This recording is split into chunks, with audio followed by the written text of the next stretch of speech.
Assalamualaikum warahmatullahi wabarakatuh. Alhamdulillah wassalatu wassalamu ala Rasulillah Sayyidina Muhammad ibni Abdillah wa ala alihi wa sahbihi wa mawala, amma ba'd. Yang kami muliakan dan takdimi guru mursyidku,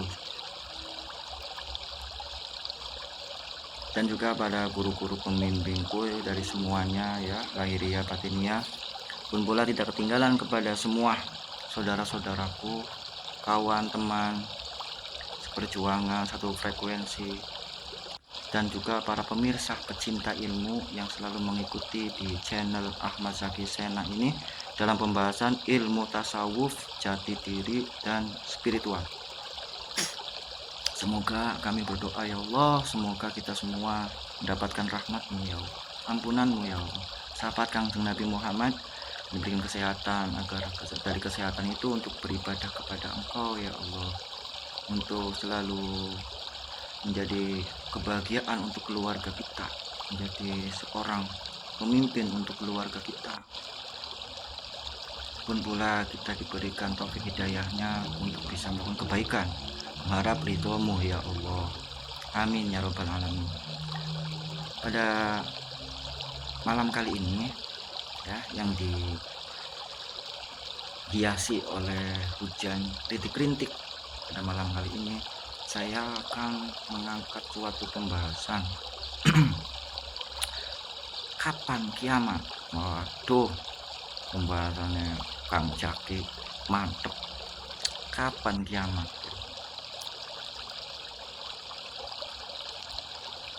Perlu kita ketahui bahwa kiamat itu, kalau kita diklasifikasi, dibagi, itu kiamat itu pemahamannya itu ada tiga.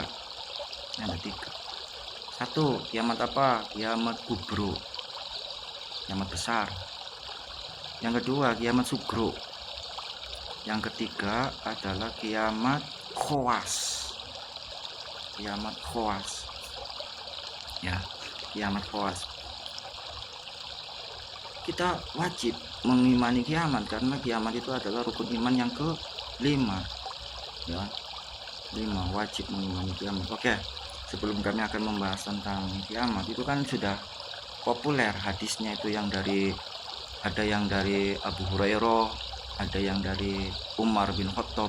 Nah, kami akan mengangkat yang dari Umar bin Khattab. An Umar bin Khattab radhiyallahu anhu qala sama nahnu julusan inda Rasulullah. Pada suatu saat kami semua sedang duduk-duduk bersama dengan Rasulullah ya, sallallahu alaihi wasallam. Zata yauma tala'a alaina. Pada suatu hari itu datang atau muncul alaina, kepada kami semua, rajulun syadidul bayadi lasiyabi ya. Apa artinya? Itu seorang pemuda yang memiliki baju putih, yang sangat putih, syadidul sawadi sya'ri ya, syadidul sawadi sya'ri. Apa itu artinya? Yang memiliki rambut yang sangat hitam sekali, tuh pemuda itu. Terus la yuru alaihi, tidak diketahui, asarul safari wala ya'rifuhu, tidak ada diketahui dari kami tentang pemuda itu, apakah dari perjalanan, dari safar ya, dari safar, tidak terciri bekas-bekas safarnya, tidak ada yang tahu dari semua yang ada duduk di situ, para sahabat-sahabat itu. Terus minna ahadun, dari kami itu tidak tahu, hatta jalasa ilan nabi sallallahu alaihi wasallam. Terus beliau, pemuda itu, duduk pada Kangjeng Nabi Muhammad sallallahu alaihi wasallam. Selanjutnya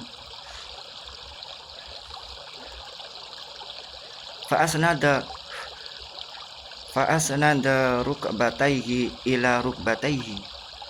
Terus pemuda itu dekat, ini lututnya kepada lutut kanjeng Nabi Muhammad SAW, berdekatan, tempel-tempelan lututnya ya. Dari bahasa Jerman itu dengkule itu tempel-tempelan.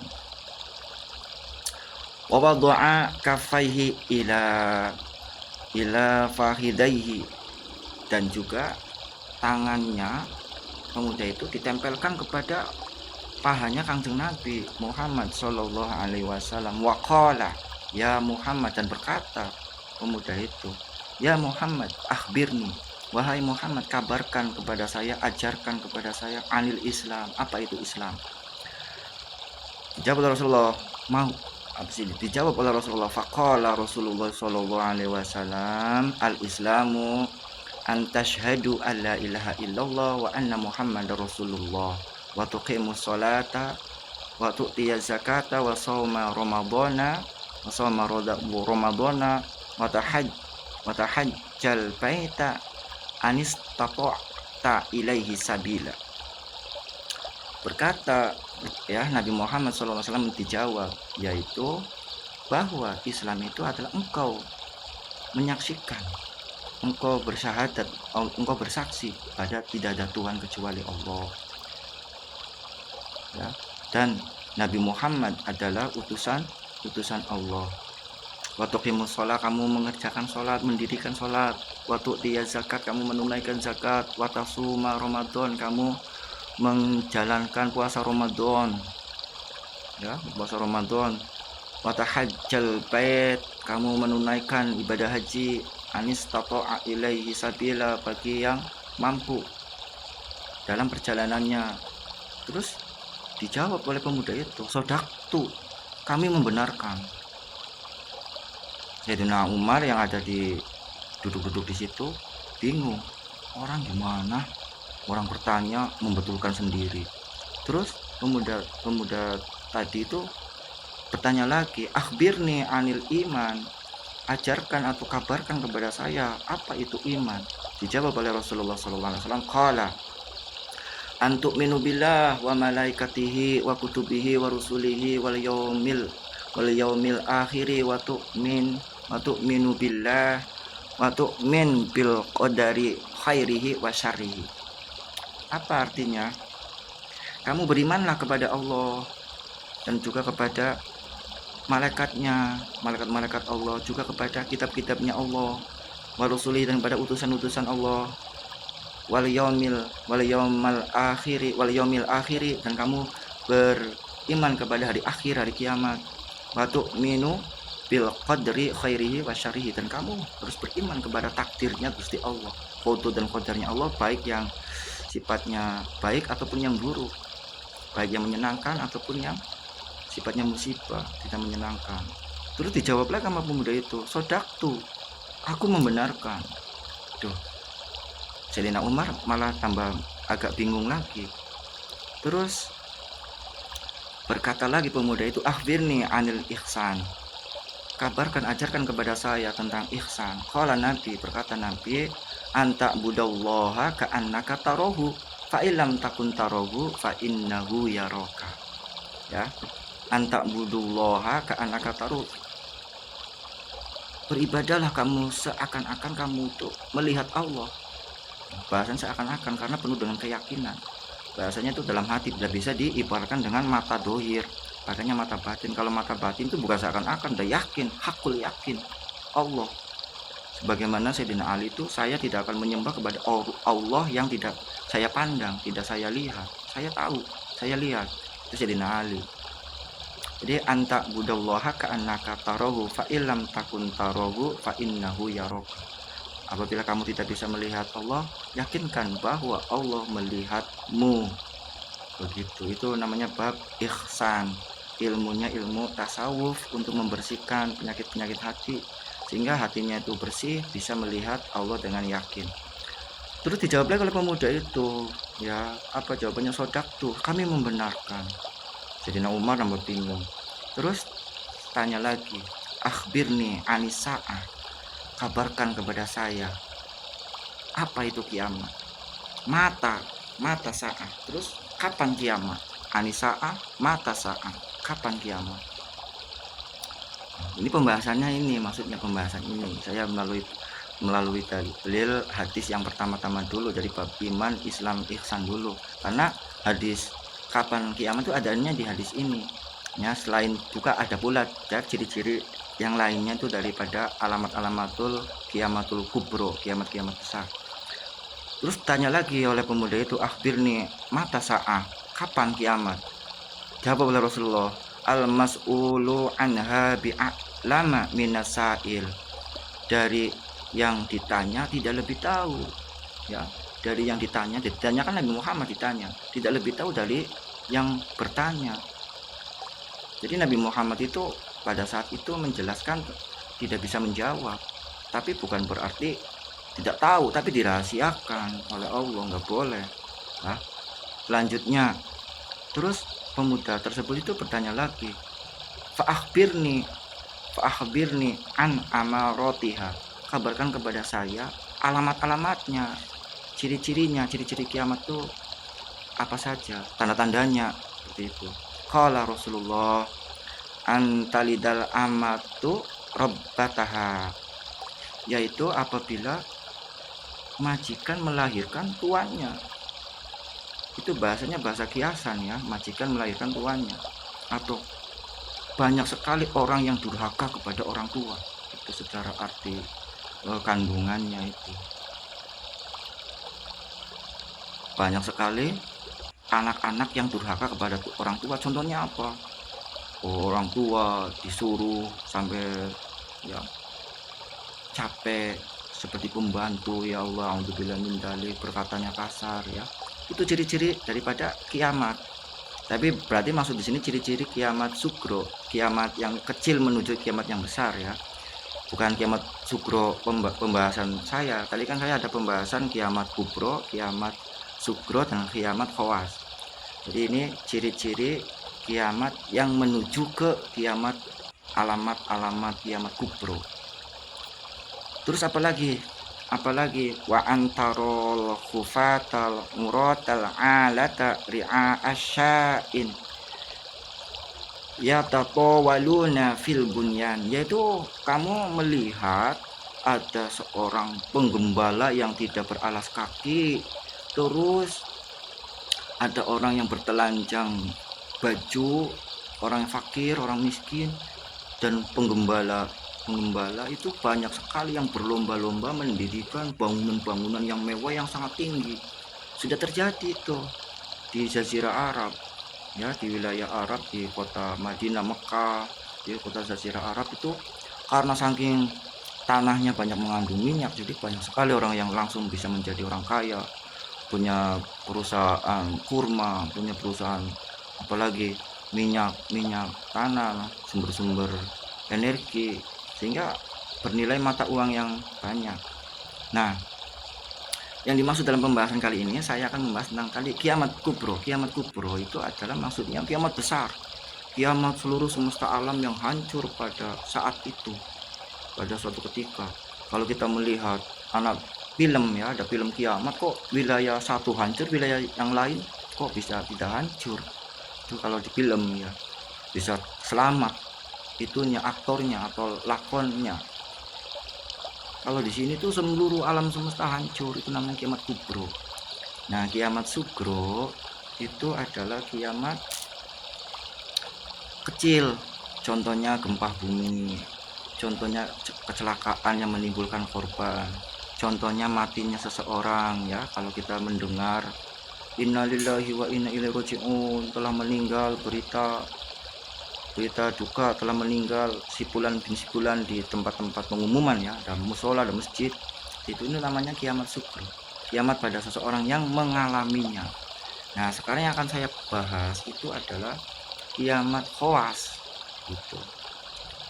Jadi kalau kiamat kubro itu kan ciri-cirinya itu tadi itu ya, banyak sekali orang-orang yang durhaka pada orang tua, banyak sekali kemaksiatan, ilmu Allah itu diambil melalui para ulama-ulama, banyak meninggal, banyak terjadi kemaksiatan merajalela, auratnya perempuan dibuka, digelar, sudah terjadi semua itu, sudah terjadi semua. Dan jumlah perempuan melebihi dari laki-laki. Banyak orang laki-laki seperti perempuan, banyak derajatnya laki-laki di bawah perempuan. Itu alamat-alamat kecil dari menuju proses kiamat besar. Nah, kalau kiamat besarnya alamatnya bagaimana? Saya belum membahas tentang kiamat khawasnya dulu ya. Kiamat khawas itu adalah pembahasan tasawufnya dalam channel kita ini. Kiamat besarnya itu adalah apabila sudah telah datang dukhon. Dukhon itu apa, Mas Caki? Dukhon itu adalah kabut. Nah, kabut yang menyelimuti alam semesta dunia, bisa itu terjadikan oleh perang dunia ketiga yang menggunakan teknologi nuklir, mengeluarkannya negara-negara yang adidaya memiliki nuklir, bisa Rusia, bisa Cina, bisa Amerika, semuanya itu dari kepulan radiasi dampak senjata biologisnya itu, nuklirnya itu bisa menimbulkan dukhon. Atau juga ada suatu benda luang angkasa ya, dari benda meteor atau yang lainnya jatuh ke permukaan bumi dan menimbulkan ledakan asap dukhon. Bisa jadi seperti itu.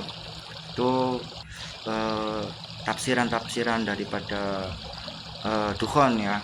Selanjutnya keluarnya Dajjal. Kita paham bahwa Dajjal itu adalah seorang yang membawa suatu berita yang dibalik kebenaran, dijelekkan. Yang intinya Dajjal itu nanti akan mengaku sebagai Tuhan. Surga dan neraka itu dibalik. Surganya bagi Dajjal adalah neraka. Nerakanya bagi Dajjal, bagi orang beriman itu adalah apa? Surga, karena ingin dinyatakan, ingin dianggap dirinya itu adalah Tuhan, sedangkan Tuhan kita itu adalah Allah Azza wa Jalla, la yasaka mislih, tidak ada sesuatu yang menyamainya dari makhluknya. Masa Dajjal kelihatan di muka bumi ini? Lucu.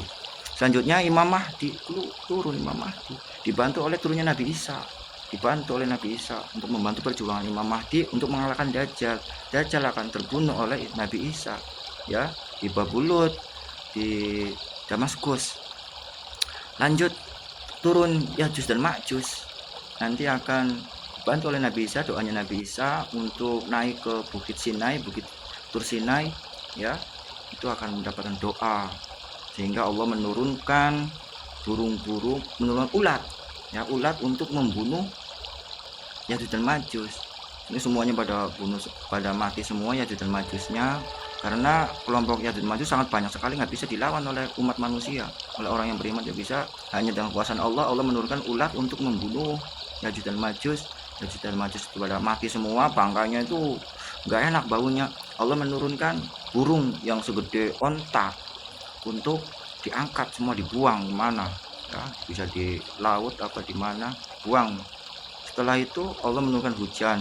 Nah, setelah itu baru keluarnya binatang dabatul ard, binatang dabah ya, yang akan mencirikan ini orang beriman, ini orang yang kufur, ini orang yang selamat. Tuh, dabatul ardi. Selanjutnya matahari terbit dari barat ya, matahari terbit dari barat itu prosesnya itu cepat ya, antara satu alamat dengan alamat yang lain prosesnya cepat. Nabi Isa dengan Imam Mahdi ada memperoleh kejayaan itu diriwayatkan bisa jadi 7 tahun atau 9 tahun, jadi tidak lama. Selanjutnya munculnya matahari terbit dari barat, yang biasanya terbit dari timur dari barat. Itu pengaruh apa? Apakah proses ada kabut ataukah proses apa ya? Tapi munculnya setelah muncul dari barat. Terus Al-Quran hilang, mazhab itu hilang. Terus Ka'bah itu dihancurkan oleh kaum Habsyi, oleh kaum yang di situ ciri-cirinya adalah hitam, orang-orang berkulit hitam. Dihancurkan Ka'bah. Nah, sebelum dihancurnya Ka'bah itu ada angin sejuk yang menggiring umat beriman, menghirupnya dan meninggal semua. Ka'bah dihancurkan oleh kaum Habsyi, orang yang hitam. Lalu gerhana dari timur, dari barat, dan dari tengah, yaitu Jazirah Arabnya itu sendiri. Terus api muncul dari Yaman untuk menggiring semua umat manusia pada awal kehancuran, yaitu kiamat. Tugasnya malaikat Israfil. Ya, malaikat Israfil itu baru bergerak melakukan tugasnya yang ditunggu-tunggu. Nah, itu adalah kiamat kubro. Kiamat kubro ya. Tadi kiamat sugro sudah saya jelaskan. Sekarang kiamat khawas. Khawas ya, mata sa'ah, kapan kiamat. Nah, kiamat khawas itu adalah kiamat yang terjadi pada kita, setiap individu. Kita itu meyakini bahwa kapan hari akhir kita. Nah, coba kita bertanya pada diri saya sendiri, kapan hari akhir kita? Tidak ada yang tahu. Apakah kita besok itu masih hidup? Apakah beberapa menit, beberapa jam, beberapa hari kemudian kita menjamin masih hidup? Yang jelas itu hari akhir kita itu adalah sekarang yang lagi ini ya, sekarang yang kalian jalani, sekalian yang kalian lagi menikmati, yang masih hidup, yang masih bisa bernapas, itulah hari akhir untuk kita individu. Itu namanya kiamat khawas. Nah, bagaimana untuk menghadapi iman kepada hari akhir? Iman pada hari akhir ya, kita harus menyambutnya dengan apa? Dengan persiapan iman. Persiapan iman tiada lain tiada bukan ya kalimat kan la ilaha illallah wa man akhiru kalami la ilaha illallah dakhala jannah. Siapa orangnya yang akhir kalamnya la ilaha illallah dakhala jannah. Sedangkan la ilaha illallah itu ada isbat. Orang yang zikir isbat dalam hati itu juga namanya kalimat la ilaha illallah intinya. Gitu. Dan dijelaskan di dalam itu kan dalam hadis azikru alamatul iman. Zikir itu adalah alamat orang yang beriman. Zikirullah, zikir pada Allah, alamat orang beriman. Wa khirsu minasyaiton, dan benteng daripada setan. Kita tahu pada nanti hari akhir atau pada saat lepasnya ruh itu akan diganggu oleh setan agar tidak membawa iman. Maka persiapan kita untuk menghadapi hari akhir ya sekarang ini yang kita jalani dalam posisi siap, dalam posisi kita itu membawa iman, tiada lain tiada bukan. Persiapannya hanya dengan zikir kepada Allah, dengan amal-amal yang soleh ya, tidak menimbulkan amal yang maksiat. Jadi alat untuk mengiamatkan diri kita itu hanya dengan zikrullah. Tanamkan ke dalam hati kita. Dalam hati kita itu la ghairu fi qalbi ghairullah. Al-qalbi mu'minin baitullah. Hasbi rabbi jalallah ma fi qalbi ghairullah. Itu adalah mengiamatkan diri. Hati orang yang beriman adalah baitullah, tajalinya Allah untuk apa? Mengosongkan segala sesuatu yang selain daripada Allah. Zikirullah adalah ciri orang yang beriman, bentengnya dari godaan setan, dan juga adalah untuk membersihkan hati usul kepada Allah. Ana ing dadoni abdi, sesungguhnya saya tergantung kesangkaan hambanya. Wa ana ma'ahu idza dzakaroni, dan saya akan bersama hamba itu apabila hamba itu idza dzakaroni, mengingat saya, mengingat Allah. Apabila hamba itu mengingat Allah, Allah bersama dengan hamba. Bersama dalam apa? Dalam jarak apa? Bukan, tidak ada jarak. Menyatu karena bukan berarti menyatu antara makhluk dengan Khalik bersatu, tidak. Jadi unsur kemakhlukannya itu sudah menyirnakan yang ada hanya yang dilihat Allah.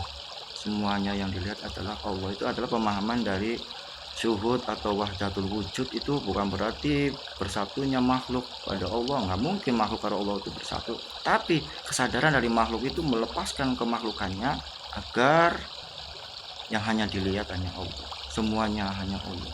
La ilaha illallah, tidak ada segala sesuatu wujud, yang hanya ada Allah. Dengan zikirnya itu ingat kepada Allah, itu namanya kiamat khawas. Kiamat khawas. Jadi ada kiamat kubro, kiamat sugro, dan kiamat khawas untuk beriman kepada hari kiamat. Nabi saja tidak tahu kan kiamat, alamat kiamat kubro, tapi menjelaskan tentang kiamat khawas, persiapan-persiapannya. Agar apa? Lakinu mautakum biqauli la ilaha illallah. Talkinkanlah kepada orang yang mau mati. Nah, mati itu berarti kan kita calon mati. Karena kita tidak tahu apa yang akan terjadi ke depan. Tidak ada yang orang yang berani mengklaim saya akan hidup besok, saya akan hidup beberapa kemudian, depan kemudian. Tidak ada yang tahu, tidak berani. Jadi pada saat kita sekarang ini, hari akhir kita, persiapan untuk mengiyamatkan diri dengan membawa iman. Dengan membawa iman, alatnya zikrullah. Semoga ada manfaatnya dari pembahasan kiamat ini. Kurang lebihnya mohon maaf. Kalau ada perbedaan pemahaman, mohon maaf karena ini adalah kajian tasawuf. Wassalamualaikum warahmatullahi wabarakatuh.